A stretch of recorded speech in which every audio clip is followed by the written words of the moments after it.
That's fine. That's fine. That'll keep me. Where's the rub?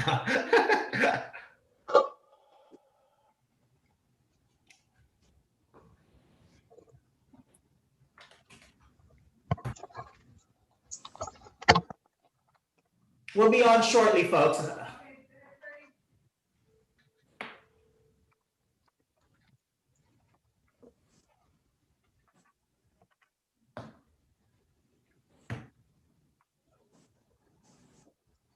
Are we on? Yes.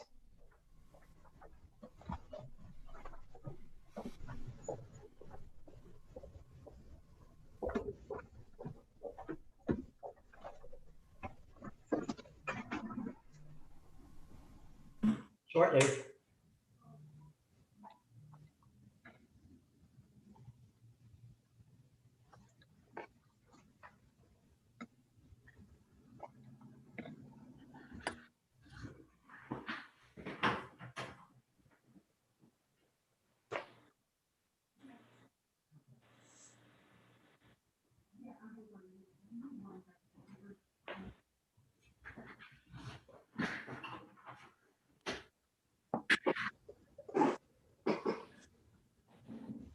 Can you hear me also? Yeah. Okay, we're in coming live, 1, 2, 3, and ready. Hello, I'm Lindbergh McPherson, Chairperson of the Tustin Chamber of Commerce and Visitors Bureau. Welcome to the second Candidates Forum. Tonight, we have 9 candidates vying for 3 City Council seats on the Tustin City Council. We hope that this debate will assist you in determining the best candidate for the job. Now, a little bit about tonight's forum. The format is as follows. Each candidate will have an opportunity to introduce themselves to you, the voters. They'll have 1 minute to do so. After that, each candidate will be asked 6 questions. These questions were submitted by members of the community via our website. They'll have 90 seconds to answer those questions. Once we're done with the questions, each candidate will be given a 1 minute opportunity for closing remarks. We will not be reading their bios as we've done that in the previous candidate forum. If you'd like more information on these candidates, please feel free to visit their website. Now, let me introduce our moderator. Melody Mosley is a longtime resident of Santa Ana.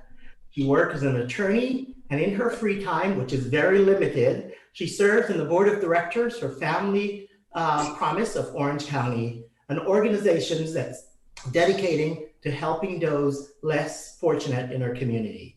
Ladies and gentlemen, please join me in welcoming for the second time, actually for the third time, our moderator, Melody Mosley. Melody, you're on.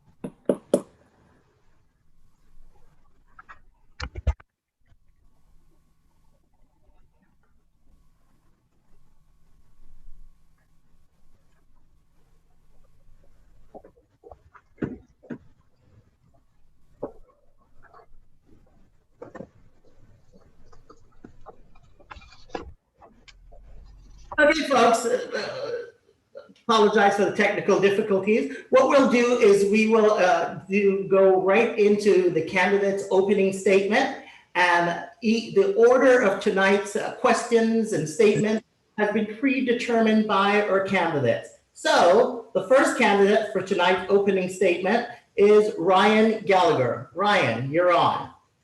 Thanks, Lindbergh. Tustin neighbors, thank you so much for taking your valuable time out tonight to hear from the candidates. And for those of you in the community that have taken your time to engage me as I'm out in the community, thank you. Your feedback, comments, input have been invaluable. And for those of you that I haven't had the chance to meet yet, know that I see the issues that you do. The vacant lots, the closed down businesses, street racing, homelessness, our budget concerns. I see it all. This is why I'm running.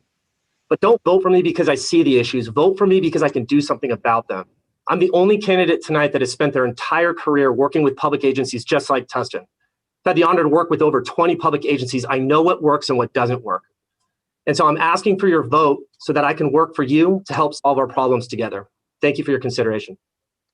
Thank you. Next is AJ Jha. Thank you, Lindbergh. My name is AJ Jha. I came to Tustin in 2010 as a business owner. Currently, I serve on the Planning Commission. I've also served on the board member as a board member of the Boys and Girls Club and the Tustin Chamber of Commerce. I'm running for Tustin City Council because I can make a difference. I've been involved in an official capacity for the last 4 years, working with the city, and I'm going to hit the ground running to help the community out. I know what our issues are. I know that lots of neighbors and community residents, have to deal with homelessness, parking problems. We have issues with development, vacant lots, and using my business ideas and understanding, I think I can make a huge difference for the city and change the way that we run things. Thank you. Thank you, AJ. Next is James Perez. Hello, I'm James Perez. Can you hear me? Okay. Hello, I'm James Perez. I want to thank the Tustin Chamber of Commerce for putting this on. First, I want to say I'm not a career politician. I want to look forward to working with the Tustin residents and the businesses. Being a real estate broker, I have talked to many residents in Tustin, and I understand the importance and safety in the great neighborhoods. Being a business owner here in Tustin, I have seen the red tape that we have all gone through. It took me 4 months to get a sign up on my building. So I understand the struggles it takes to open up the doors and keep them open. I want to do more for local businesses to help them thrive. I will do more than just hear you. I will listen and stand by your side and address the concerns that really affect your neighborhoods and businesses. Thank you. Thank you. Next is Chris Cusack. Thank you, Lindbergh. Hello, Tustin. My name is Chris Cusack. I am a fairly new member of Tustin. I moved here 6 years ago, and we have a business here in Tustin. I'm a former Marine. I am the former chairman of the Tustin Chamber of Commerce. I'm a former member of the Tustin Police Department's Chiefs Advisory Board, and I'm also an avid volunteer here in Tustin. I'm looking forward to serving everyone in Tustin and being able to hear everything that you have as far as your concerns go. Please feel free to shoot me a message on my email, chris@cusackfortustin.com. Thank you. Thank you. Next is George Valdez.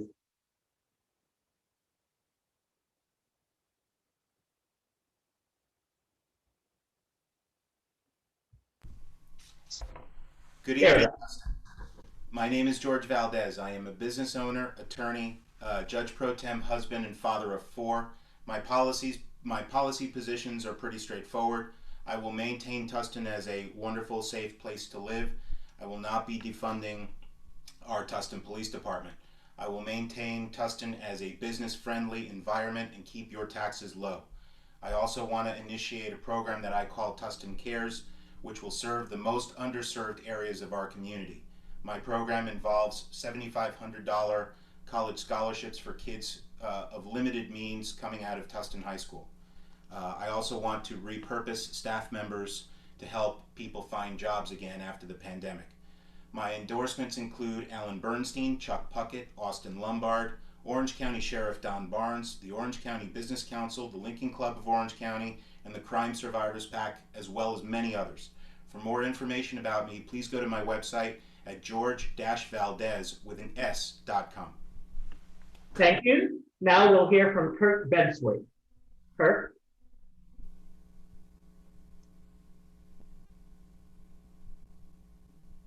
Okay, there we go. Hello, Tustin. My name is Kurt Bensworth, and I'm a candidate for Tustin City Council. Thank you to the Tustin Chamber of Commerce for orchestrating this wonderful forum. I am a true Tustinite. I graduated from CE UT and then from Tustin High. I've been married for 31 years to the most amazing woman. I've been blessed with so many wonderful things, including 2 children. I've been heavily involved in Tustin's community service, including the American Legion, TCFs, Tustin Historical Society, and many others. Service is my way of giving back. Every week I am part of Serving Seniors Delivering Meals program. In one case, this past week, I delivered to another family with a family of 5 seniors all live in one place. Every time I show up, their faces light up and say, "Come on in, Kurt." This is what service is: relationship and caring.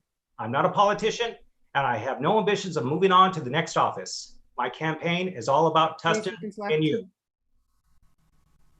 Now we'll hear from Becky Gomez. Thank you, and thank you for having this forum to educate our voters about the issues that face Tustin. And thank you to the residents of Tustin for joining us to hear from all the candidates. I'm a longtime resident of Tustin. I actually was introduced to Tustin on the CT softball fields while I was still playing competitive softball many years ago. Little did I know that I would end up living here after many years. I've been involved in the community as a youth coach. I'm the former president, PTA president at 2 different schools, Tustin South Bobby Sox, Tustin High Academic Boosters, Tustin Public Schools Foundation, plus service on many other nonprofit boards for the benefit of our community and our children. I've had the honor of representing Tustin as a council member and as a trustee for Area 1 for the Orange County Board of Education. I care about our community, and I've seen a lack of understanding about this pandemic and the economic challenges that our city faces. 20 seconds. I was elected in 2010 when we were challenged to bring back some integrity to the city council following the scandals in Bell. But we also had the challenges of recovering from the recession. I have a long history of identifying issues and finding solutions. Thank you. Next is Lee Fink. Good evening, and thank you. My name is Lee Fink, and I'm running and proud to be running for the city council here in the city that I grew up in. My parents were divorced, so I split my time between the homes in north side of Tustin and south Tustin, and went to Tustin Public Schools and even led the Tiller Days Parade as the drum major of the Foothill Band. It was Tustin that gave me my start, and I've been able to go into business, into public service, representing some of the biggest companies in the world and serving the highest levels of government. But I'm glad to be home, and I want to use my experience to make Tustin an even better place. This is where me and my fiance have settled and what we want to make better. Tonight, I hope that we focus on 3 big issues. First, keeping Tustin healthy and safe. How do we best recover from this pandemic and make sure our community is strong? Second, restoring our local economy. How do we help businesses recover and create the community, the economy that this community can thrive in? And finally, providing better services to our families and kids, especially in these tough times, because we want to make sure that Tustin remains a great place for families. I really look forward to tonight's discussion, and please feel free to check out my website at www.leefink.com. And our last candidate for introduction is Councilwoman Letitia Clark. Thank you, Lindbergh, and thank you to everyone watching, all the residents in Tustin. I appreciate this opportunity to talk with you all. Again, my name is Letitia Clark, Mayor Pro Tem for the City of Tustin on the Tustin City Council. It has been the honor of my life to serve for the last 4 years on the Tustin City Council. Many of you know I'm a mom to 13-year-old twins, a proud tiller. I'm an employee with the South Orange County Community College District, and I've been proud of a lot of the work we've done on the council for the last 4 years. One in particular is moving from response to recovery in the city of Tustin related to COVID. And we've helped businesses with $2.5 million in grants, $250,000 to nonprofits, and rental and utility assistance to those families in need. I'm proudly endorsed by the Police Officers Association, the firefighters, the teachers, healthcare workers, grocery workers, and our school employees, some of the most trusted voices in Tustin. I look forward to continuing to serve you. Thank you. Thank you, Councilwoman Clark. Okay, now we'll go to our moderator, Melanie Mosley, who will read the first question. And again, the outline is the moderator will read the question, and then I will call on the candidates. And again, the order of answers have already been predetermined by the candidates. Melanie, are you ready? Ready. Can you hear me? Yes. Okay, very good. The first question tonight is the following. What steps do you think Tustin can take to support racial reconciliation? Okay, James Perez is the first candidate for this question. And before we go on, Melanie, we need to identify who submitted the question, please. I apologize. Pat Perez. Okay, James Perez, you're on.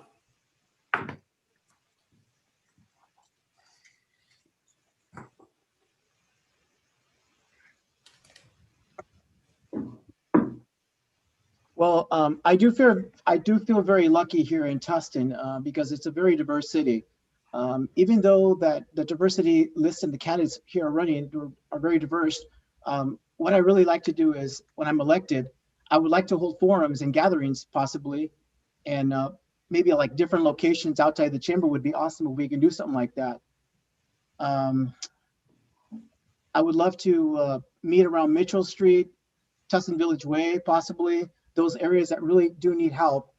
As a business owner, I understand the struggles. So as a minority business owner, so I would really like to reach out to those communities as well. So that's my answer. Thank you. The next is Lee Fink.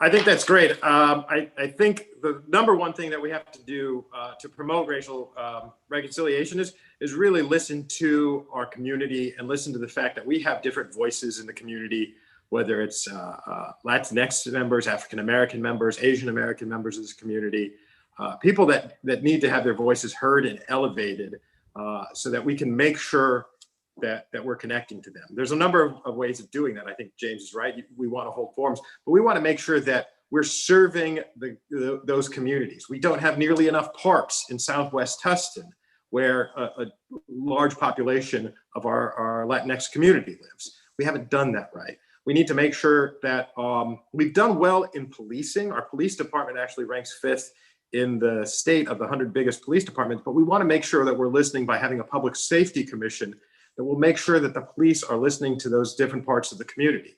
We've got to make sure that we go out as city council members. Too often, and I've heard this so many times from so many different quarters of our city, that the city isn't listening to the residents. And it's because we're not going out and doing while our council members are serving, doing what we do during the campaign. So I've been texting and emailing and calling and doing those things to try to get in touch with you. We've got to keep doing that after the election. We've got to reach out to everybody. And sometimes that will take strapping on the shoes and going and knocking door to door to make sure that we're listening. Because when we go out there and Next will be Becky Gomez. Thank you. First, I'd just like to recognize the diversity in this pool of candidates. I think that shows a lot for our city and where we're headed. So I want to take just a moment to thank all of you for running and putting yourself out there. I think that there does need to be some open conversation with residents and council members, city workers, and police officers. We need to identify what the issues are first. What is it that people feel is creating caution about how they live their lives? We need to build more recreational opportunities, and Lee Fink mentioned Southwest Tustin. That's been something I've talked about before. Coffee with a Cop, that was a community outreach by our police officers. Maybe it should also be coffee with a council member as well. And partnering with the County Human Relations Commission to see what issues are out there. But I would agree with Lee that we do need to kind of keep that up. For many, many years, I used to walk every Saturday morning in a different part of Tustin, and I would come across many, many people. And that would really make a difference in finding out what's happening on the ground. So thank you. Thank you. Now we'll hear from George Valdez.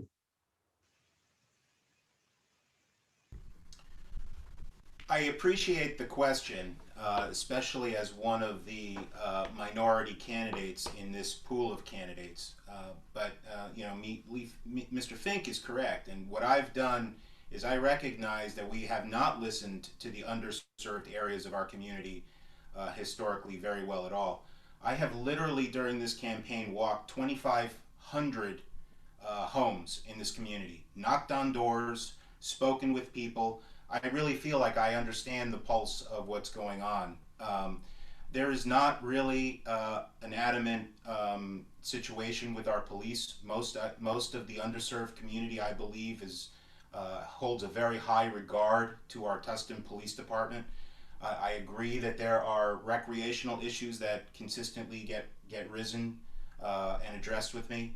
And the last issue, believe it or not, is the homelessness problem. There is an outrage in town about the level of homelessness that people talk to me when I am standing right at their door that we need to do something about. And I have made a lot of people, perhaps several thousand people, promises that I'm going to do something about that. So I do appreciate the question. This was a good question. Next is Chris Cusack. Thank you, sir. So, you know, the Constitution says we're all created equal. I think that's just something that we should all learn, carry forward. My time spent as a Marine, there was no race, there was no color. You know, we, got along and didn't get along just as well with everyone. So I think that the way that we should go forward with racial reconciliation is we need to find common ground, and we need to find common goals, and we need to work toward those. I'm not 100% sure how we'll, accomplish that, but I do know that it's possible. I mean, it has worked in other places in the world, country. So I'm for it, as it were, and thank you. Next is Councilwoman Letitia Clark.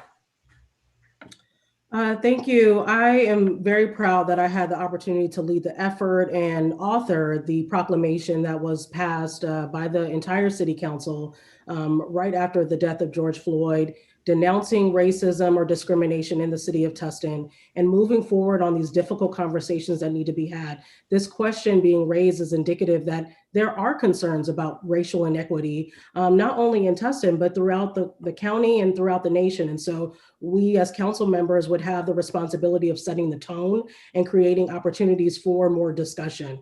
I helped support the police department's video series to create community dialogue, which was been very well received, and I think that needs to continue.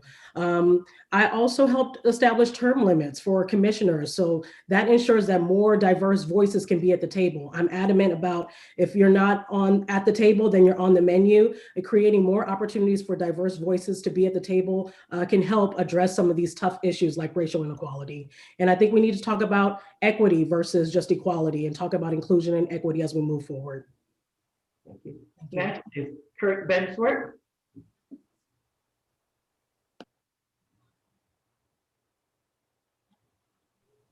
Thank you. This is always a tough issue. Tustin is represented, we've got a diverse community here. I mean, we are all of the boards, and I think that's fantastic, which shows a very strong community embracement. What we think, we've already presented quite a few different types of ideas. Forums, I think, is a wonderful idea, so we can address the particular issues that are going on with racial reconciliation. We should get to know each other a little bit better, even in our own police department. I would actually love, because I believe it's about relationships. So if we could get our policemen maybe out of the cars and just walk them to the neighborhoods, we'll be able to talk to the residents. And I think it's important, then we can develop a nice relationship with our residents, which will help with whatever type of racial reconciliation that we need. That's just one idea. Plus, I love the idea with you, Lee Fink, about doing more for parks and recreational centers down, because you know what, it needs to be done. I think this issue could be taken up at City Council, and all together as a head, we can come up with the right decisions, what we can do. 20 seconds left. Thank you. Now we'll hear from AJ Jaw. Thank you. That's a great question. Getting back to this, we need more outreach in the communities, especially the underserved communities. It's very important that we go into the parts of South Tustin where people feel marginalized, feel that people aren't listening to their voices. People keep, when I walk the neighborhoods, people say we have parking problems, we have homelessness, we have crime. We need to address these concerns. And, I think it's important that we as, representatives, we as community members, we walk in these streets, because what we expect or what we are used to is completely different from someone living a mile away from us. And I think it's very valuable that the police has been doing the Spanish Citizens Academy. I think we need more substations in these neighborhoods to cultivate more relationships. Everybody needs to have a seat at the table. I think we should create councils in these neighborhoods as well, so that we can talk to people directly and feel the pulse of the neighborhood. I think as council members, we also need to have office hours. So if people have issues and problems, they can come to us directly and speak to us, because I think it's very important to represent people. You should have the ability to actually listen to their issues, concerns, and what they want to see done in the community. Thank you. Now we'll hear from Ryan Gallagher. Thank you. So we've heard from a few candidates about the current diversity, and that's totally true. And I think it's worth underscoring. Look at the candidates here today. There's former leaders in the community, Al Murray, former council member, Rob Nelson, Tustin Police Officers Association. So we have a lot of diversity. We are an open community, and we're doing a lot of the community policing now, which has been fantastic. It's actually award-winning programs. So of course, there's more we can do. I think we can go beyond just listening and actually put into place some actual policies that help encourage minority business owners to participate in our procurement process and provide services to the city. This is a very standard practice outside of the city of Tustin, where we provide preferences to both small businesses and minority business owners. Something very easy to implement and can encourage those in the community to come forward and participate and grow their businesses. And finally, I would say that these are more than words for me. I would never stand for any type of racism or prejudice as a council member. And I do so in my own practice. I'm a business owner. We have a very diverse employee base. And I value that diversity of opinion, whether it's race, gender, or just viewpoint. That's how we get the best ideas, is listening to everyone, discussing them, and then moving forward. And so I would take that same practice to the city council. Thank you very much.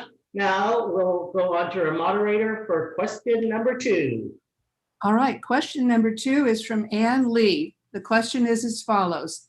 Have you accepted any money from developers, corporations, unions, or political action committees? If so, who are your top 3 biggest donors? And Chris Cusack, you pulled the first for that question, so you're on. Oh man, this is the easiest question. No, I have not. So yeah, I guess I don't have a top 3 influencer-based donors, but you know, maybe next time around, who knows? But yeah, thank you. Thank you, Chris. George Valdez, you're next. The answer is yes. I think I've taken campaign contributions, which are all publicly disclosed from all those types of entities.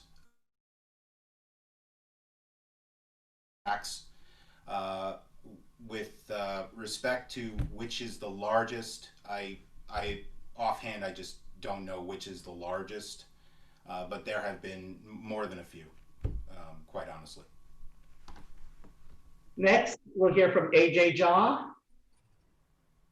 I received money from a few political action committees. It's a question that anybody can see the answer to. It's filed on a monthly and a bi-weekly basis on our 460 form. But I received money from the SSPA, which is the Tustin Police Officer Service Union, of $4,000. I also received $1,500 from the Foothill Communities Association, and I received $1,000 from the Orange County Auto Dealers Association. And their commitment and support just helps to prove my candidacy for this position. Thank you. Now we'll hear from Councilwoman Letitia Clark.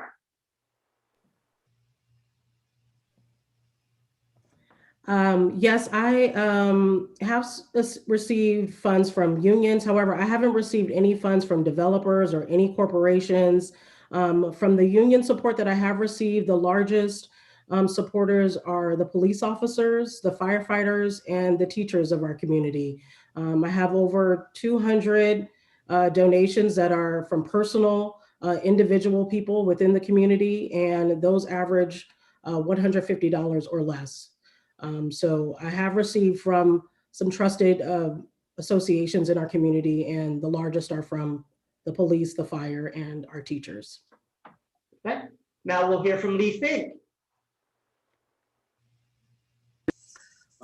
Yes, I've received no contributions from any developers. I've received, I think, one contribution from a corporation that's actually a family corporation that they run their business, that they run themselves through, and so it's really individuals.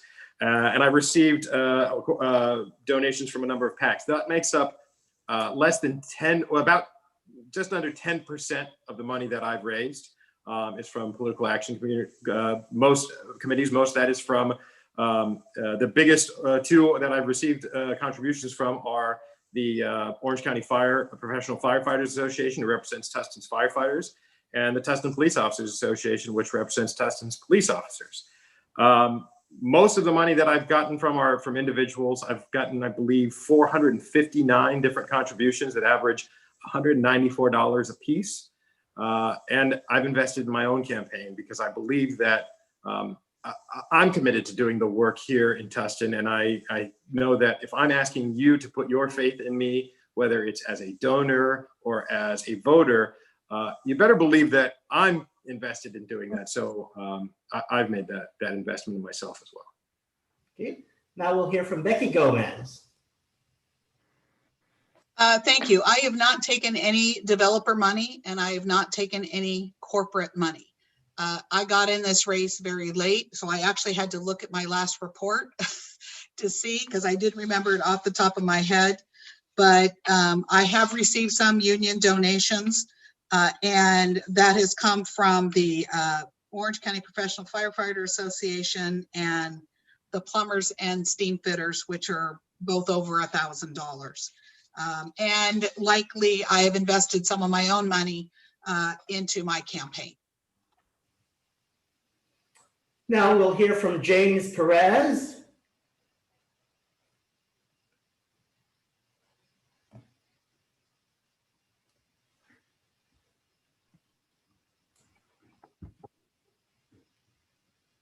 I've collected zero funds, no money from any unions.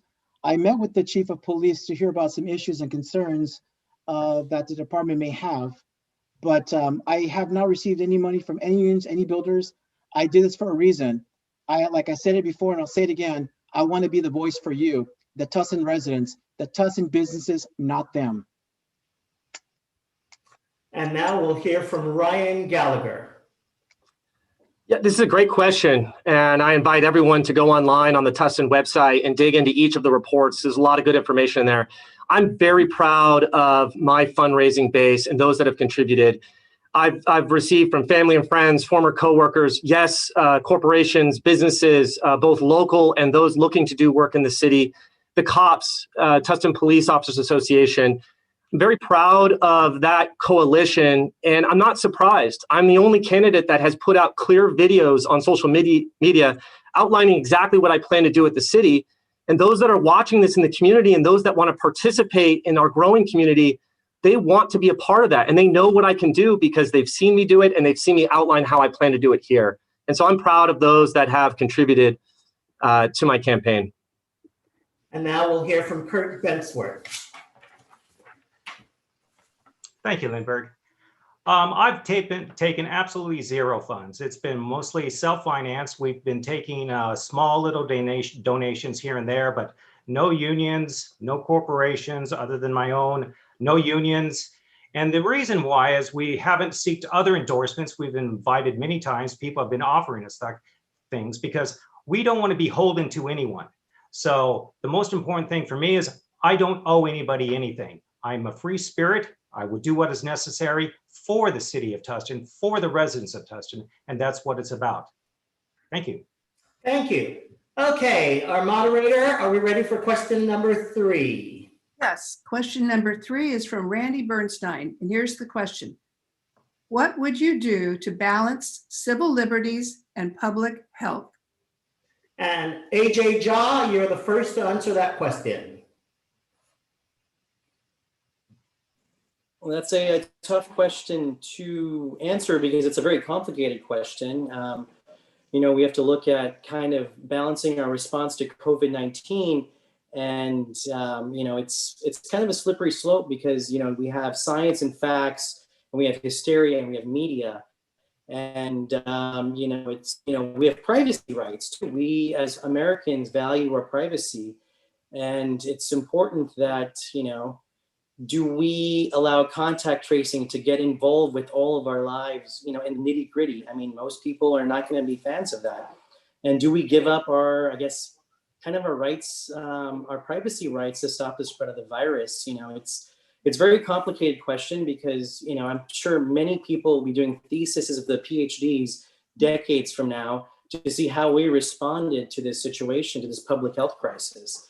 And, you know, it's a tough balance. You know, I think we have to value human life, but we also have to value sort of our freedoms and our individuality of being American. But, you know, I think only time will tell. Thank you.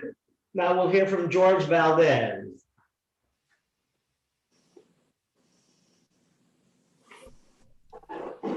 I am not one that is really inclined to impose restrictions on our residents. I would do everything I possibly could not to do that.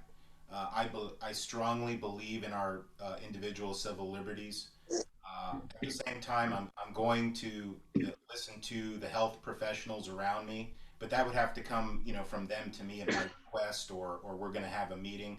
So what I would do to balance it is I'm going to follow the state mandates with respect to the pandemic, but I am not one that's going to start imposing on my own, you know, new restrictions. I am an attorney by trade, and if we want to talk about legal matters, we can talk about legal. But I'm going to take the lead from experts with respect to those issues. But I am very, very, I'm one that's very, very leery of imposing on our civil liberties. Now we'll hear from Ryan Gallagher.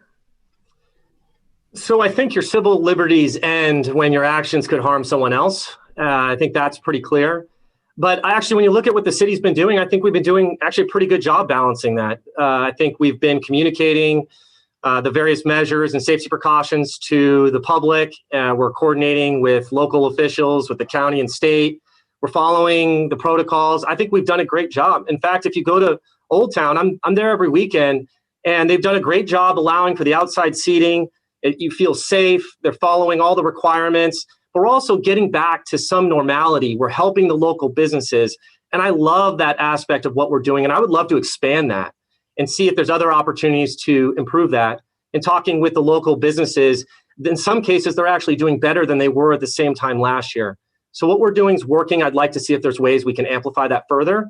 But I think we're doing a great job balancing civil liberties with public safety as it is. And let's continue on that path and see if we can't build on it. Next will be Lee Fink. Yeah, yes, I think it's a great question. I don't think there's, honestly, I don't think it's a hard question. I've litigated civil rights cases that have gone to the California Supreme Court. And you know what? Wearing a mask is not infringing on our civil liberties, and it's going to help our public health. The Prime Minister of New Zealand was just reelected this weekend by an overwhelming landslide, and they have had one case of COVID in New Zealand in the last 3 weeks. We have 215,000 dead Americans. So we need to take the public health measures that we can. That doesn't mean that we can't do things. There is activity in Old Town because people are wearing masks, people are keeping their social distance.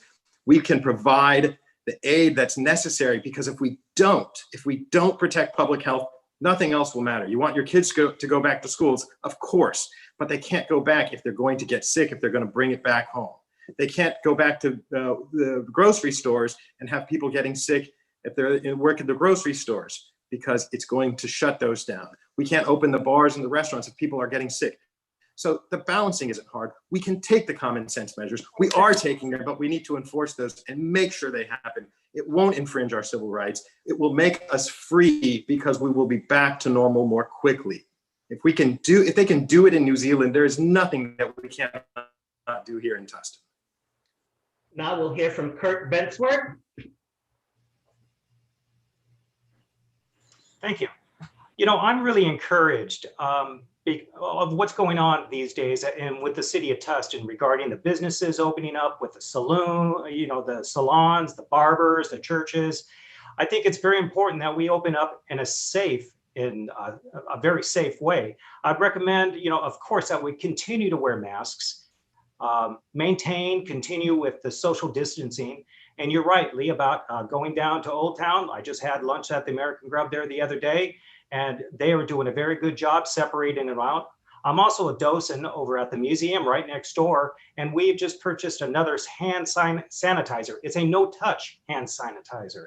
I would recommend that the city maybe give out at no cost or very little cost to each of the businesses a no-touch system where nobody's touching it. Just put your hand underneath it, it comes out. That helps whether they go in or go out at the same time. So I believe balancing it, I think we're doing a good job, especially because we're going according to the state mandates. So, until they change, we have to continue on with what we're doing. But I'm very encouraged with where our businesses are going. Thank you. Okay, next is Chris Cusack. Hello. Yeah, so AJ was right. People are going to be writing their doctorates on this, and it's going to be discussed for years. This is definitely something that I'm a fan of the new precautions we've taken to help ensure people's safety. But I am also a fan of our own civil liberties. I think that if a restaurant owner wants to not enforce masks and gloves or anything like that, sure. Let me phrase that. As long as it's per the health orders. But if he doesn't want to have people coming in with masks on, that's fine. It's their right. People have the power of the pocket. They can vote by not going to that restaurant, going to the one down the street that is enforcing a mask rule. It does look a lot more safe. It's definitely something that I want people to be happy, and I want to make sure they're all safe. So I think that we're in a touchy place, and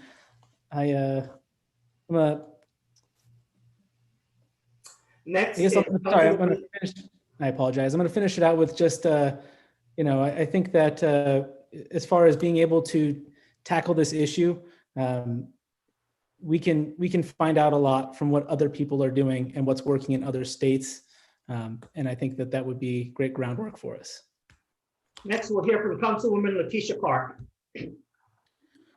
Thank you. I appreciate that Randy submitted this question and included balance in the question, because as a current council member, that is all that I have to do with every tough issue that we face, is balancing the homework that is required to do on every issue and being well versed about what the community needs, about listening to what the community needs.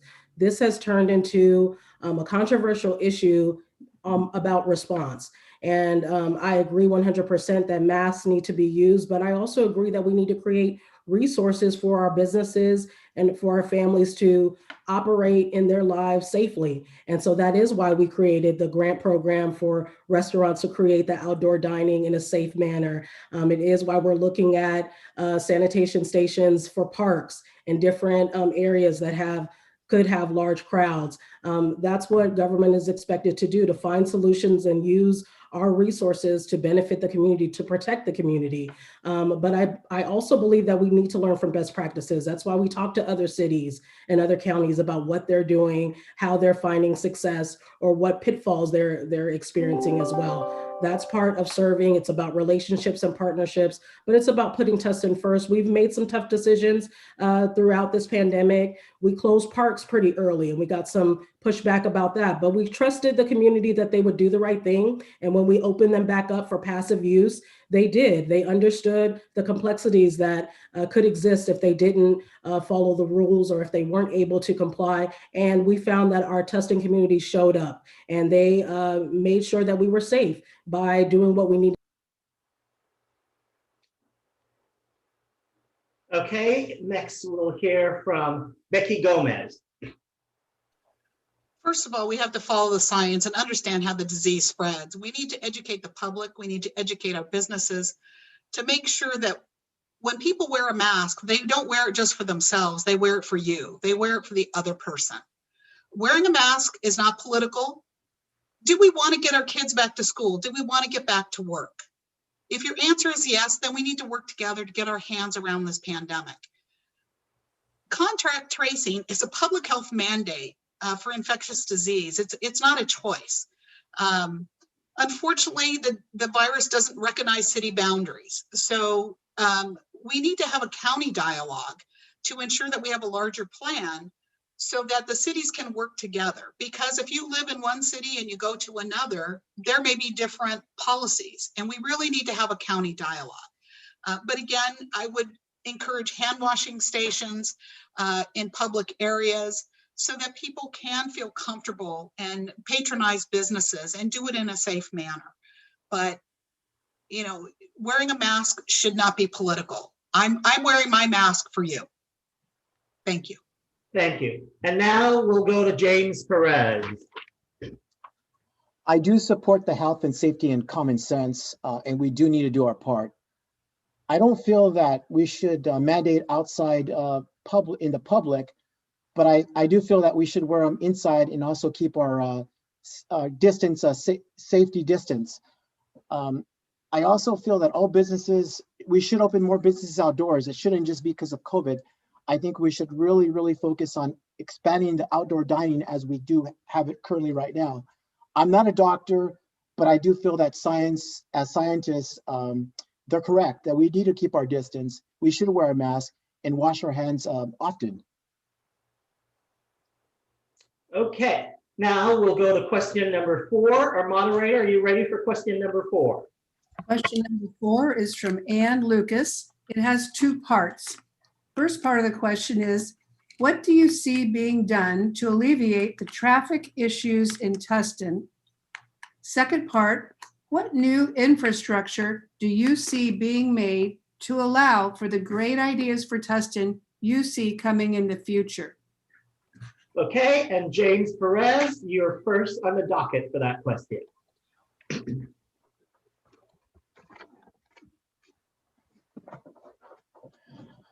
Is this regarding the traffic in the Old Town area you're referring to, or just city in general, or? I believe it's city in general. Okay.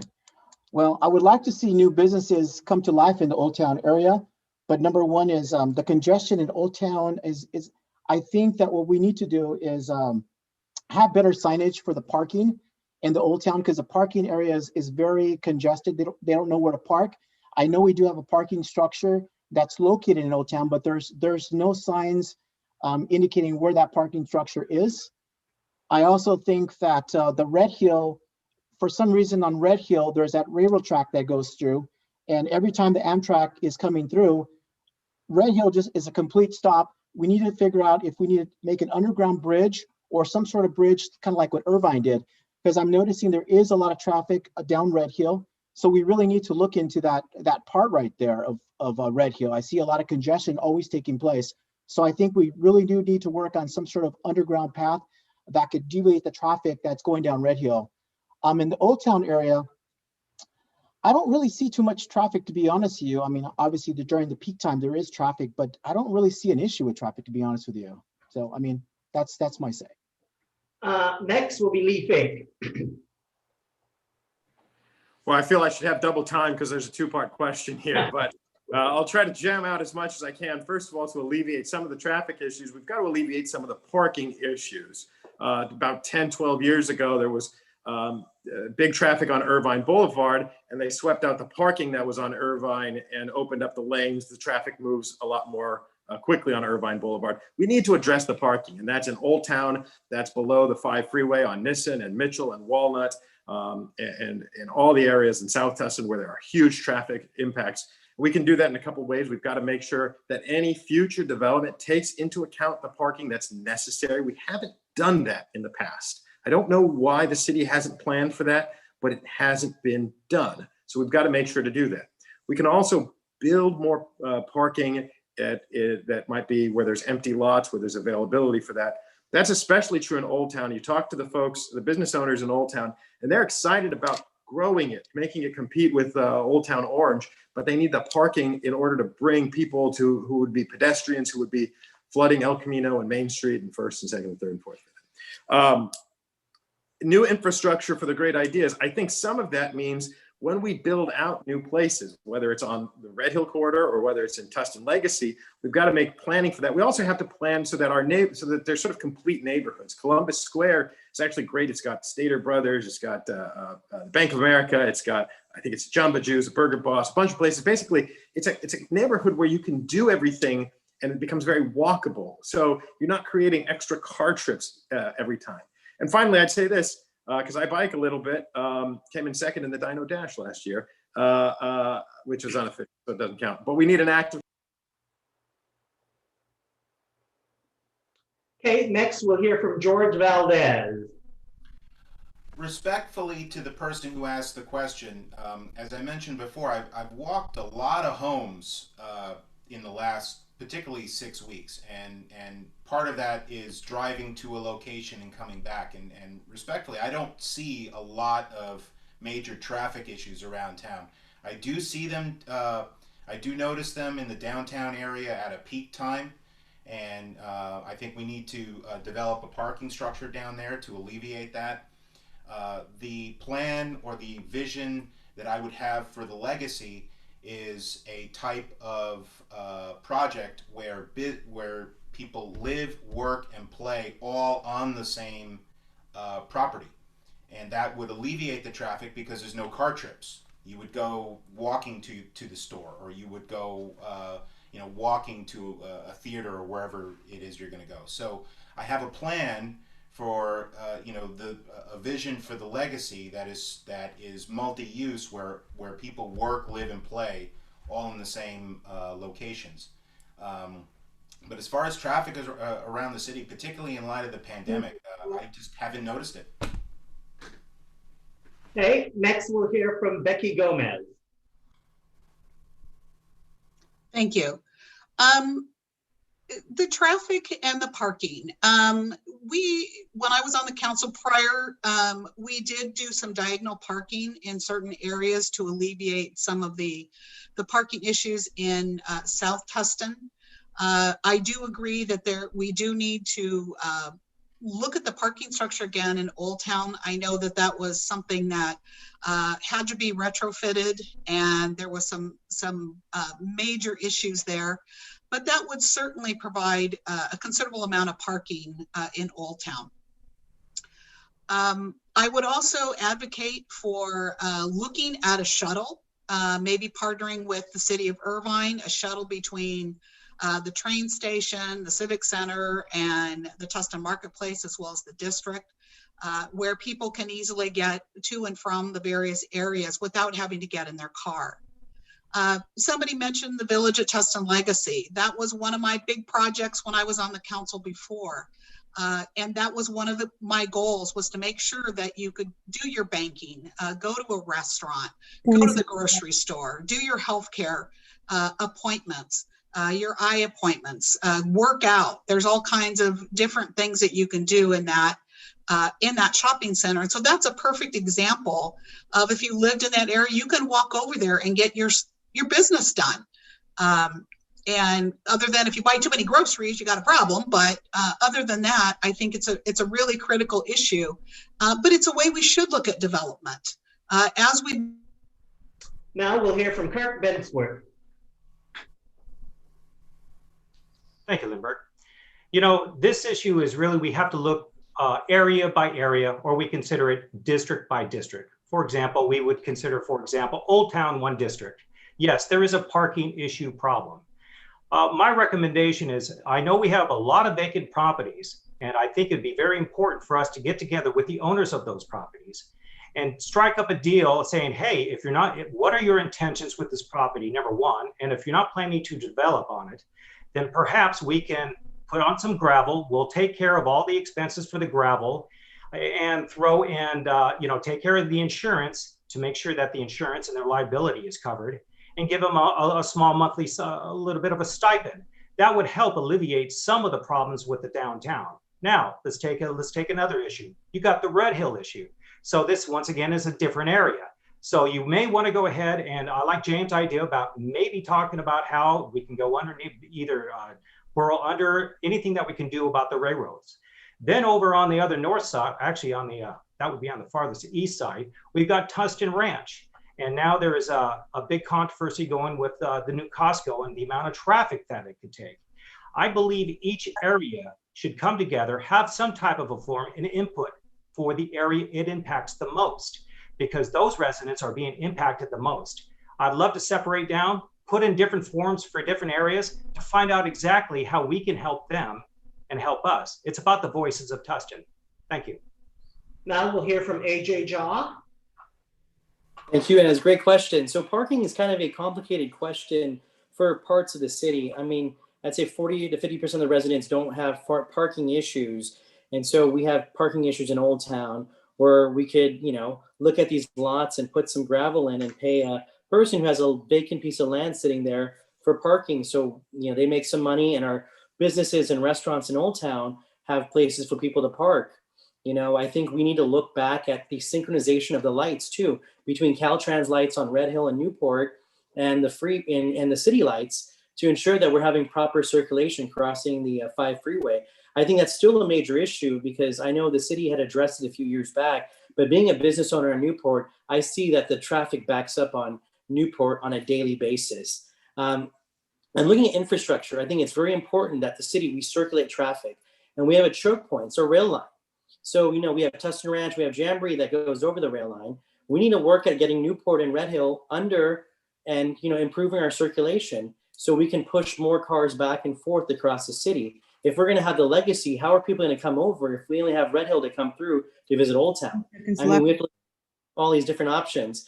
And, and we also need to improve circulation in our shopping centers. The district is a disaster. I think if we add more curb cuts, more entry and entry points to the district, we can improve, more money, more sales tax revenue, and more business for that area. Now we'll hear from Councilwoman Letitia Clark. Thank you, Lindbergh. This is a great question. The Red Hill specific plan, the downtown commercial core plan, have several traffic mitigation plans within that plan that's going to help with some of the traffic issues in those specific areas. And those areas do become congested, especially pre-COVID. So we have plans to address those issues in those areas. Also, any new commercial or residential development that we have or have plans for more walkability, more bikeability, to ensure that people can walk and bike to seek entertainment, or like Becky mentioned, I'm glad that she mentioned that shopping center there, because she had a hand in picking what type of businesses are there, which make a big difference on whether people will utilize that or not. Also, we have to deal with our partners like Irvine and Santa Ana when we're talking about traffic. It's not just Tustin traffic that creates congestion. So we have to work with them on mitigation issues with traffic lights and lanes to ensure that there's a smooth flow of traffic. 471,000 people used to commute from LA to Orange County pre-COVID.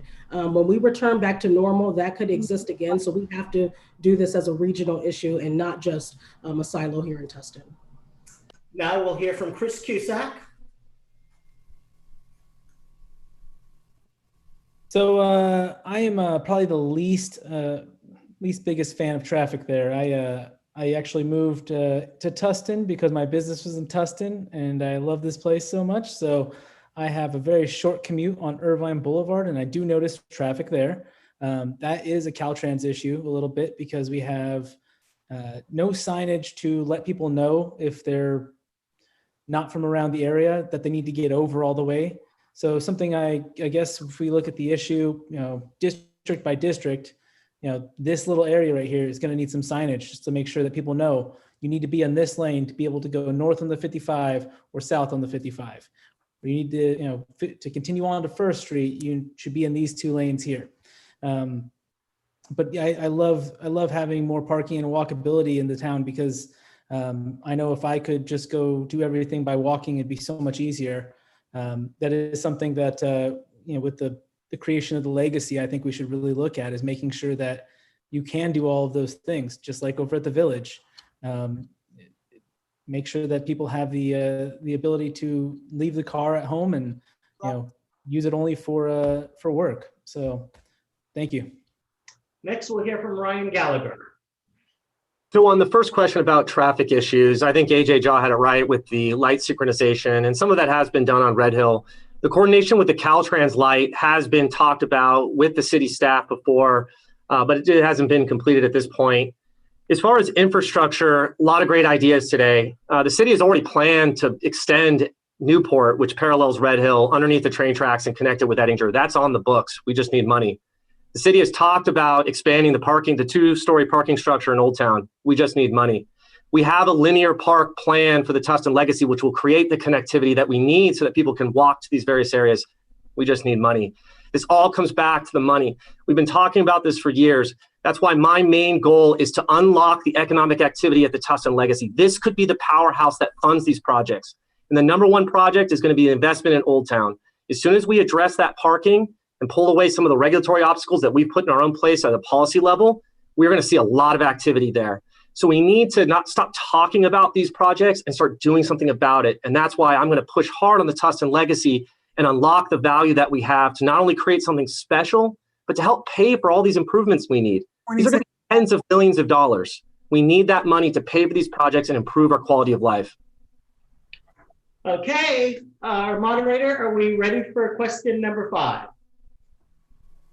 Yes. Question number 5 was submitted by Brett Olivier.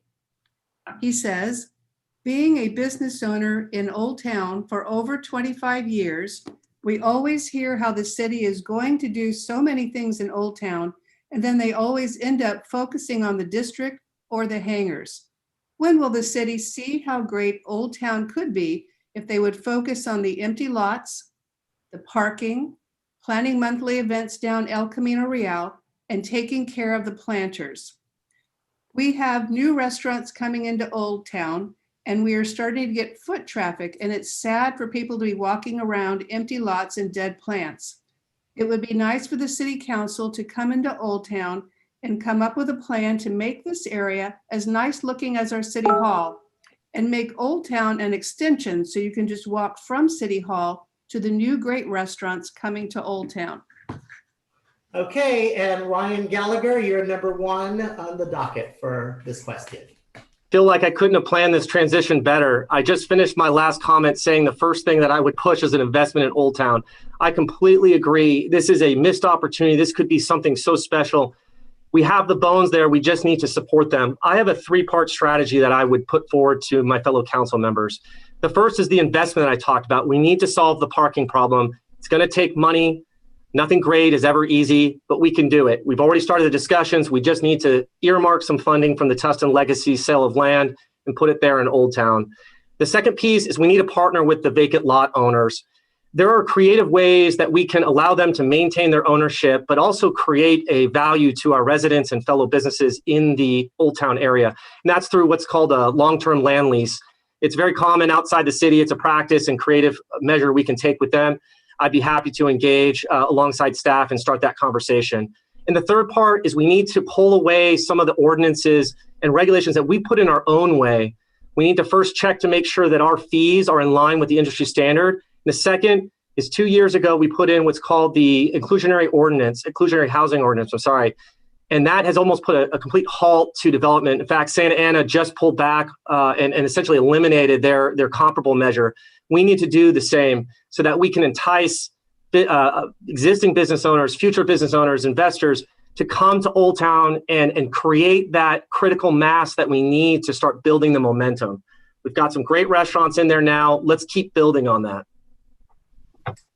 Now we'll hear from Councilwoman Letitia Clark. Thank you, Lindbergh. And I appreciate the question. We all know how great iInitial is as a business and a staple within Old Town. Old Town is a jewel. It's one of our pride and joys in Tustin, and we need to treat it as such. We have to make it a priority by implementing the Downtown Commercial Core Plan. And yes, investing in traffic mitigation, in parking, in upgrades. We established the Public Art Committee that allows for great ideas for murals and designs of our planters. That means we have to follow that up with upkeep of the plants inside the planters as well. I love the idea of so many community members of utilizing temporary uses for some of these vacant lots, and they are owned by individual owners, families, sometimes there are family squabbles that make it difficult to negotiate with them. I'm all about incentives for these owners so that they will allow for temporary uses, but we have ideas like community gardens. I heard skating on a vacant lot on Facebook the other day. Our community can step up and allow some really creative temporary uses. We've talked about food truck Fridays on this forum before, but utilizing them so that they can be an extension of our community and so that all of the community can enjoy the jewel that Old Town presents. And I know I'm low on time, so I'll stop there. Now we'll hear from AJ Jha. Thank you, Brett, for that question. And it's really important that we actually implement this Old Town Commercial Core program. When it was approved, Lindbergh, you'll remember getting that project approved. People ready to kill you with the pitchfork. So it's important. It's a great plan, but the problem is we have private landowners, we have private residences. It's a juggling act to keep sure everyone's happy. You have business owners that have been there, that see the promise, and it's going to be a very delicate balancing act because we need foot traffic. If there's no foot traffic going on through that area, restaurants are going to die, businesses are going to die. It's going to suffer. But you also need to realize that with more traffic, you're going to upset all the residents that live in the area. So it's going to be a delicate balancing act, but I think we can do this. And like I said, we need to go to the landowners that have those large lots and get them to, work on parking. We need to, the Jamestown Square parking structure. My plan, I've talked with economic development, is to bring Tesla and bring in supercharging there. So we have 50 supercharging spots that the city's making money on. And we also have people that are charging their car, having 45 minutes to spend to go around, enjoy our, a pizza at Centro, a beer at, at the American Grub. We need to shut down on Fridays and have an open area and a market with live music during Christmas time, fake snow, music in Old Town. We need to give it a vibe and something that people can look forward to in our community. Now we'll hear from Chris Cusack. So I love Old Town, and I think that's great right down there. I've actually, with the Tustin Chamber of Commerce, been working with Old Town businesses to try to, get some things going down there. I know that we do have occasional events, but we can definitely have more. I've already had talks with some people about meeting some of those landowners with ideas for what they'd like to do so we can get those filled. I also think that the parking needs to be a bigger issue. We have some other vacant land in the area. We can potentially get some more parking going in, and maybe a little bit of an easement so we can drive cars straight to the parking structure from the El Camino, which I think a lot of people are missing out on because driving around the corner seems to not be a favorite for them. But I think that the Old Town needs to flourish. Orange has their own, thing going on down there, and people come from out of town all over the place to see it. We need to attract more people from out of town to bring more dollars into Tustin so that we can do more things. And that's where I'll leave it. Now we'll hear from James Perez. I would love to bring new businesses and new life to the area, allow more outdoor dining, not just because of COVID. I would like to see El Camino Real close and see the farmers market take place once a month, maybe. Like completely close down El Camino Real once a month. I would like to work with the landowners and the vacant lots to see what we can do to get better use for them. Old Town is great, but I know we could even make it better. Make it a destination spot. Old Town Orange has done it, even Santa Ana. I know we can do it with great leadership. I know this isn't part of the Old Town agenda, but I would also like to reduce the park fees for the youth leagues as well. Now we'll hear from Lee Fink. I think it's a great question. I say that because I live in Old Town. I live in a historic home, 1924. So I appreciate the concern about Old Town. You won't need to wave your arms about it to get me to focus on Old Town. I live there. I deal with it all the time. And I think there's a couple of steps that folks have talked about. The business owners, I think what folks have consistently said is they need a parking solution in Old Town. I think we also need to listen to those landowners, the folks that own some of those vacant lots. We need to fill them up, but we need to listen to what they need to get them filled. I know there's a lot of talk about regulations, and the reality is we're a small enough city. The regulations that have protections for public health and safety, those are easily accomplished. What we just need is communication. And so I've asked and proposed that we have a business and community ombudsperson that would provide white glove service to our businesses throughout Tustin. And we'd be able to focus in Old Town. So if you've got a need for an outdoor patio at one of the restaurants and you're having difficulty getting it approved, and I know there's a restaurant that we all know and love that's had that difficulty, they could go to the ombudsperson who reports to the city council and they get it approved. If you need permits for remodeling, if you need permits to do your business outdoors rather than going through the rigmarole, you would have a white glove service. So I think that's a key to doing it. Finally, you know, as we talk about this, the key to doing that is really having communication from the council members. And we didn't, you know, when we did the Old Town Community Plan, we didn't have council members walk the businesses and hand out flyers and try to communicate. What we need to. Next, we'll hear from Becky Gomez. Thank you. Definitely, I agree that we need to implement the downtown commercial core plan. I propose that our last forum that we do an evening farmers market. Do the farmers market, bring in food trucks, have special nights for businesses to introduce people to the businesses and restaurants to generate ongoing interest.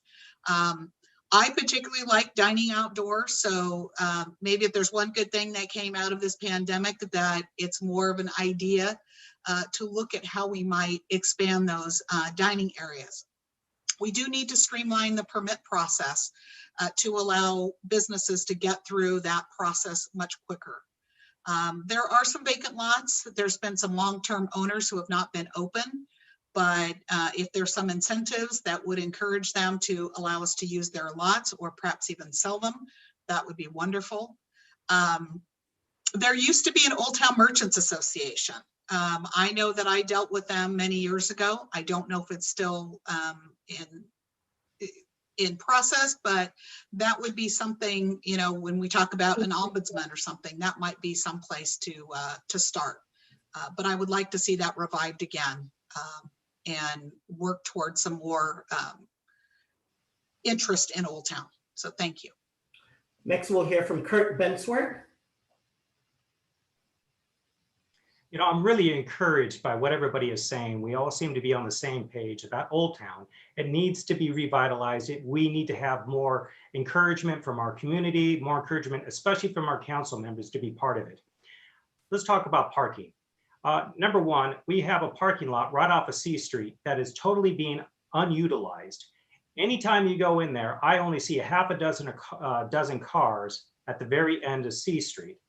What we need to do, what I like to help inform the public, maybe paint on the street itself, arrows saying parking. I know there's a sign that's located, but maybe the sign needs to be bigger and actually on the ground itself would be a very good idea.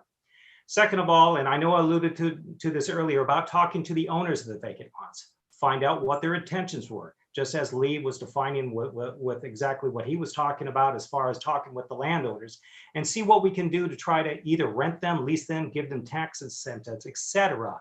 Anything that we can do to try to promote and have available parking in the area. Then what I love to do is I would absolutely love to have closed down El Camino, at least maybe from Bryant Main Street up, every weekend, which would be wonderful. Well, not every weekend, maybe once a month, and hold cultural events. That way, more people can come down. There will be more businesses open that are on the sidewalks themselves. What we care about is we do care about our residents having a place to be safe, sound, eat, and have a good time. That's what Old Town is about. Thank you. And now we'll hear from George Valdez. I like a lot of the ideas that are being proposed here. I like the outdoor dining. I would certainly extend that. Roma d'Italia is a restaurant that's been looking for that outdoor patio that Mr. Fink mentioned. We need to really have a long talk with the economic planning department and the business development departments and make sure they understand that, you know, we need to get we need to allow these businesses to do what they do, which is create and sell and create tax revenue and create the environment that we need in downtown. But with all due respect, a lot of these are just Band-Aids. The inclusionary housing ordinance, I have been told by developers, is just a killer to Tustin. It is absolutely hindering the development in Tustin. If we want to the Tustin downtown area to look anything like Orange or South or Pasadena, we are going to have to repeal that. And that would be one of my top priorities. Perfect. Okay, folks, so now we're on to question number 6. So this is our last question in the series. And then right after that, we'll have closing remarks. So our moderator, are you ready for question number 6? Yes, our last question is brought to us by Joe Kazemi. It has 2 parts, but they're very related. The first part is, what is your position on marijuana dispensaries coming into Tustin? And 2, are you receiving support from any organization or donors who want to open up marijuana dispensaries in Tustin? Okay, George Valdez, you are number 1 on the slate for this question. This is a very simple answer for me. The second part I'll answer first, and that's no. I've received no support from anyone who would open up a marijuana dispensary, and I am absolutely opposed to them. I would not agree to that. We have plenty of dispensaries in Santa Ana. If people need that type of service, they can cross the 55 freeway and access whatever whatever service they want or need there. I want Tustin to look more like Newport Beach and Irvine. I consider those high-level towns. That's the city that I want to lead on. I don't want to create another Santa Ana or anything like that. I am absolutely opposed to marijuana dispensaries in Tustin, period. Now we'll hear from Ryan Gallagher. Thank you. I said earlier I was proud of my fundraising record, and I'm proud to say it does not include any donations from marijuana dispensaries or those seeking to build one in Tustin. I am against dispensaries in Tustin. This is an issue that has been raised as an opportunity to raise the general fund revenue, to create sales tax opportunities. And I firmly believe that we don't need to do that. The Tustin legacy could drive the economic activity to pay for every idea people have presented tonight is going to cost money. And the Tustin legacy could be that engine that pays for those. And I would go a step further and say that not only am I against marijuana dispensaries to help pay for general fund, and that the economic development from the Tustin legacy would help us get us there, I'm pledging tonight that if I'm elected, I will not support any tax increase, any local sales tax in the city of Tustin. And I hope my fellow candidates would also pledge to do the same. We do not need a sales tax in Tustin. We do not need dispensaries. We just need to unlock the Tustin legacy. Now we'll hear from Chris Cusack. So I do not take any money from a dispensary or anyone looking to open a dispensary. I am pretty much against the idea of having them in Tustin. I've definitely driven by them in Santa Ana, and I've noticed that they are shady places with people that are looking, rather shady themselves. I'm not saying everybody that goes in there, but there are people that just hang out around, and we don't need a place where people are just hanging out, looking shady. So yeah, I would be against any proposal to put marijuana dispensaries in Tustin. Thank you. Now we'll hear from Lee Fink.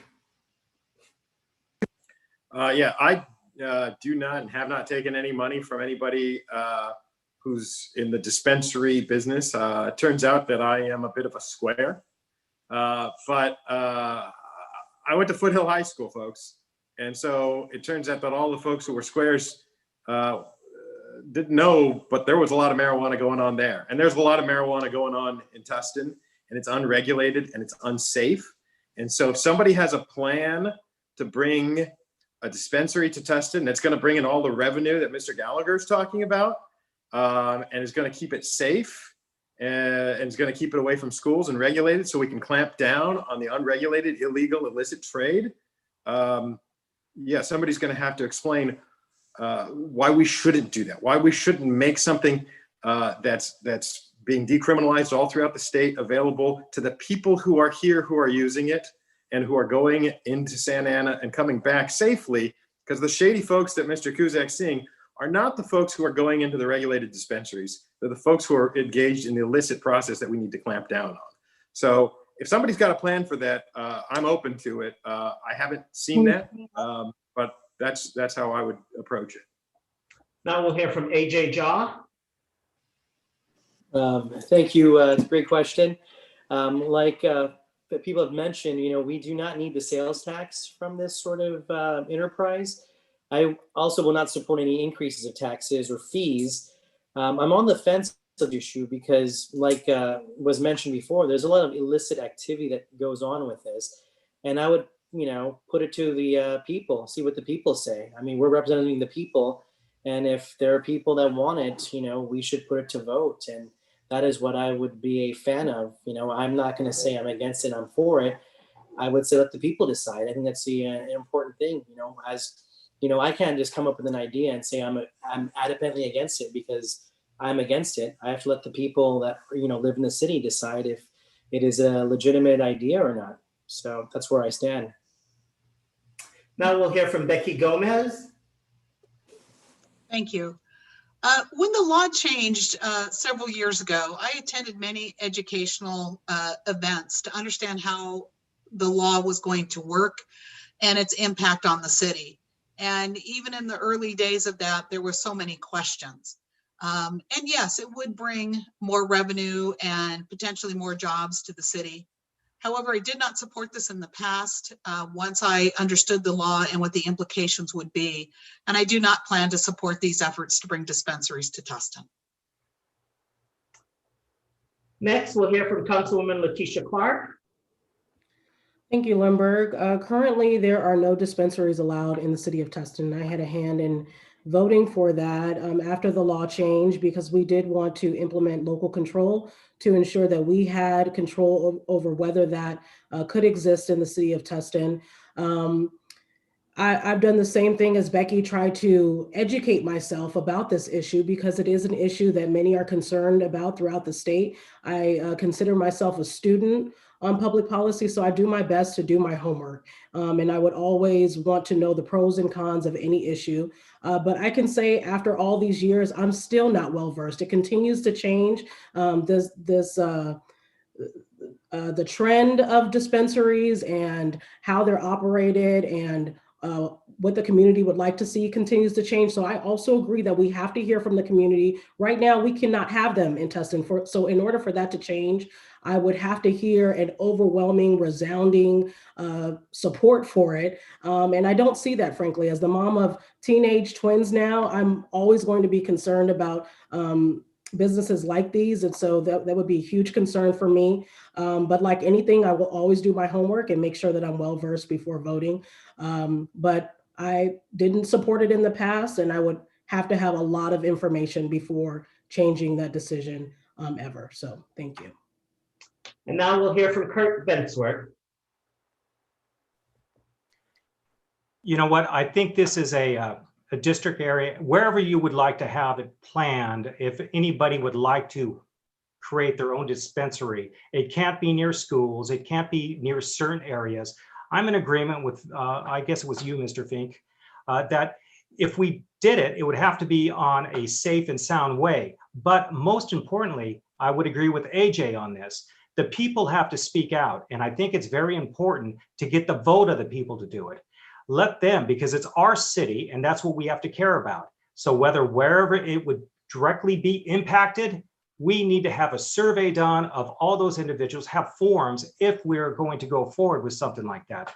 Otherwise, you know what? I mean, we just can't, but we would have to show a positiveness because the taxes on it are immense and it can help. So I'd be willing to do my research, listen to both sides, because I think it's important that we have to stop, look at both sides equally, and to make the proper decisions. But it first has to come from the residents themselves. So I do believe in surveying, getting the appropriate opinions. Thank you. Thank you. And now we'll hear from James Perez. I did not take any money from any dispensary. I'm open to bringing new businesses to Tustin, but I don't know if marijuana dispensary would be a great idea in Tustin, but I'm always open to new ideas, as long as it's done safe and in the right way. I would like the tax revenues that would bring it to the city, but I would definitely want to put it on the ballot and make the citizens of Tustin make that decision. Okay, there, folks, there you have it. These are our 9 candidates for Tustin City Council. We hope that the past 90 minutes will assist you in determining which candidate will serve the city best.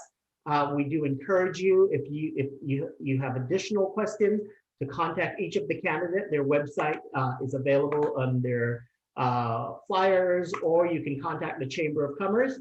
I'd also like to publicly thank all of tonight's candidates for your professionalism. I think the country can take a little lessons from you guys. So thank you all very much.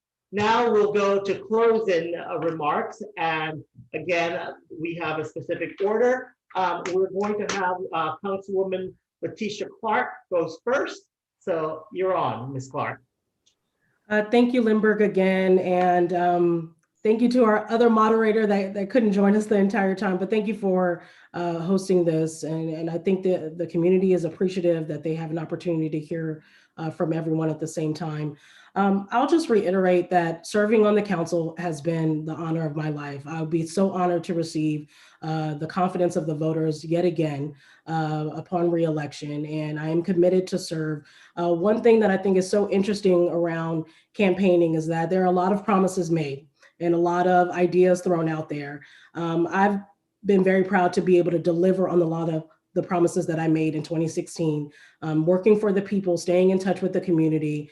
And I think it's really important to recognize that all of these people here have an opportunity to make a difference now, that all of the things that they're proposing, they can actually influence now without even getting on the council. And so I encourage the people of Tustin to encourage all these folks to step up and lead and do their part in impacting change, whether they're elected or not. That is our duty as active community citizens. And if we truly care about Tustin the way that we have evoked tonight, we will continue to serve and continue to create change where we can. Additionally, I will just say that you have a couple more. Yes. Now we'll hear from Lee Fink for his closing remarks. Thank you. I want to talk a bit about my campaign because we've talked about the issues, but I think a campaign says a little bit about what a person would be like as a council member. And I've been calling you and texting you and mailing you. And if you elect me, I'm not going to stop because I really want to talk to you, because that's how we learn to do things to improve the community. A campaign also tells you a little bit about what the candidate thinks of you. And I hope that my respect for Tustin voters has shown through in this campaign. I've said I don't have all the solutions. Electing me is not going to magically fix whatever problems we might have, but it's going to mean that I'm going to work every day to try to improve them. I won't try to scare you by telling you that if you vote for somebody else, something awful will happen, because it's just not true. I've been honest with you no matter who's asking the questions. I give the same answers to the Police Officers Association as I do to reform groups, and I'm proud that both the police officers and reformers have supported my campaign because they appreciate that I'm going to tell the truth. So I hope to have earned your respect. I know that you've earned mine and my thanks. Thank you. I know Councilmember Clark has to leave us due to prior commitment. We appreciate you taking the time to join us. Thank you so much. Thank you. Okay, now we'll hear from Chris Cusack. Thank you, Lindbergh, and thank you to the board of directors over there at the Chamber of Commerce. And also a big thanks to Elsa behind the scenes over there. And thank you to the candidates. Again, I know we're all been saying it, but I think we're doing a real good job here. I'm proud that there's 9 of us that care this much. So, I mean, good job, everyone.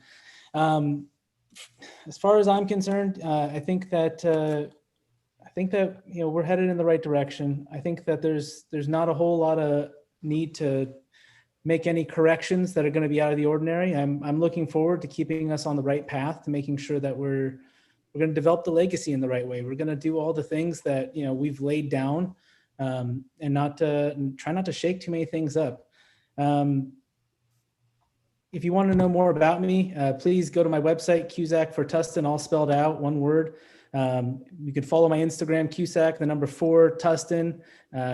Twitter, same thing. And my Facebook is just Cusack for Tustin. You just type that into the bar. So I appreciate you guys watching, and thank you.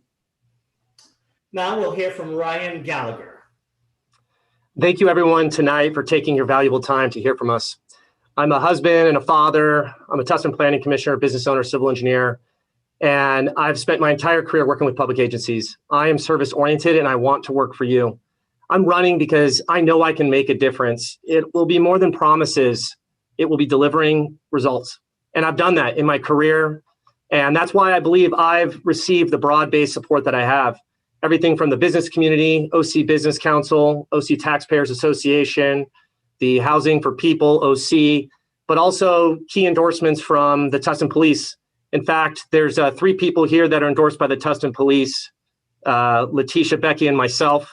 I'm actually the only one that's endorsed by both the Tustin Police and the OC Sheriff Don Barnes. I'm very proud of this broad-based support. And I think it's because the message that I've laid out is clear. People understand these issues and they really want solutions. And I've made a very clear outline of my vision and how we're going to get there. And I'm looking forward to the opportunity to serve on City Council, to deliver on my promises, and to serve you, the Tustin residents. Now we'll hear from George Valdez. Ladies and gentlemen of Tustin, if I am elected as your council member, I will work tirelessly to maintain the safety and security of our town. I will not use our Tustin Police Department as a proxy social experiment for a national issue that does not exist here. I am committed to maintaining a business-friendly environment and the safe, responsible, and timely development of the Tustin legacy. I am a son of Cuban immigrants. I am completely committed to working with the underserved areas of our town, but we need to do so in a way that empowers them, not to create more dependency. For more information about my campaign, please go to george-valdez.com. Thank you. Now we'll hear from James Perez. Thank you, Tustin Chamber of Commerce, for doing this forum. I want to ask the Tustin residents and businesses for your support and vote November 3rd for Team Tustin. That's Perez and Bensworth, because we want to be the voice for you. I am a Tustin business owner and an active community volunteer, not a career politician. I want to do what's best for the city and its residents. I ran a grassroots campaign, and that's why I refuse endorsements and money from the unions and other parties. I want to be the voice for you, not them. The endorsements of the residents and local businesses means much more to me. I look forward to working with you. On November 3rd, remember, check boxes 1 and 4. That's Perez and Bensworth for Tustin City Council. Thank you and God bless. Now we'll hear from Becky Gomez. I also want to thank the Chamber for hosting all of us, and thank you to my fellow candidates. I really appreciate your thoughts, and I appreciate your commitment to even stepping out to run, because it is a huge time commitment. You think you've got a lot of time, and you don't, because you've had to run and you'll also serve, and that will also take a good deal of time. So thank you for stepping out there and doing that. I have the support of Tustin teachers, Tustin police, firefighters, Tustin Unified Classified staff, healthcare workers, and many others who live and work in the community. I made tough decisions as we pulled Tustin through the recession and stood up for Orange County children and teachers not to return to schools until there were proper safety measures. I'm able to bring people together with varying opinions and work together toward a common goal. I can build relationships with other organizations, nonprofits, the school district, leaders in other cities, but we also need to have a better dialogue with our up-ballot leaders at the State Assembly and Senate, as well as Congress. As a leader, I've often reached out to those state leaders to share concerns or get information. Leadership matters. Please vote, make a plan to vote to ensure that you're voting. Next, we'll hear from Kurt Bensworth.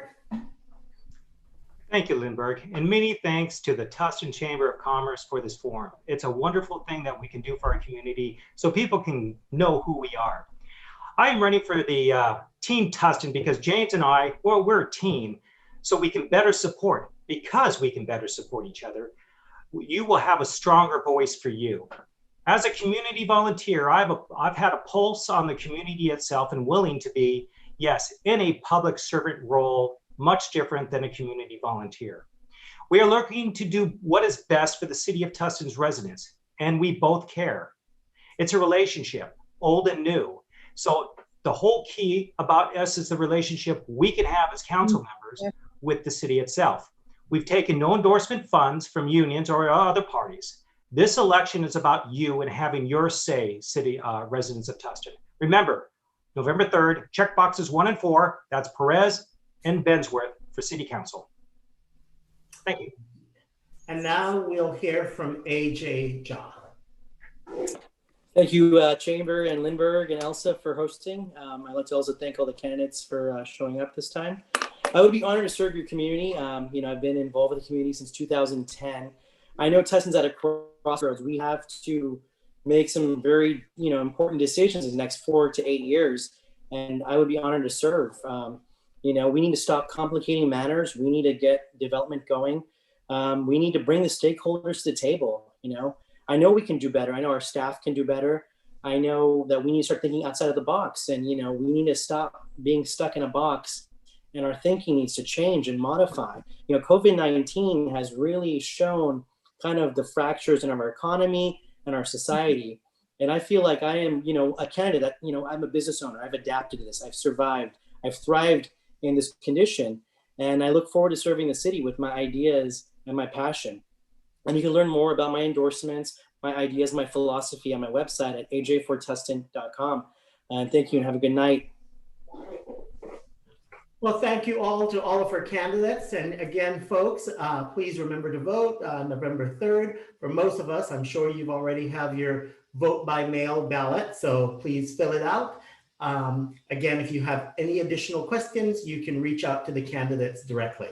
I'd also like to thank our moderator, Melody Mosley and Elsa Waite, Chamber staff. Thank you so much and have a good night, and God bless you all.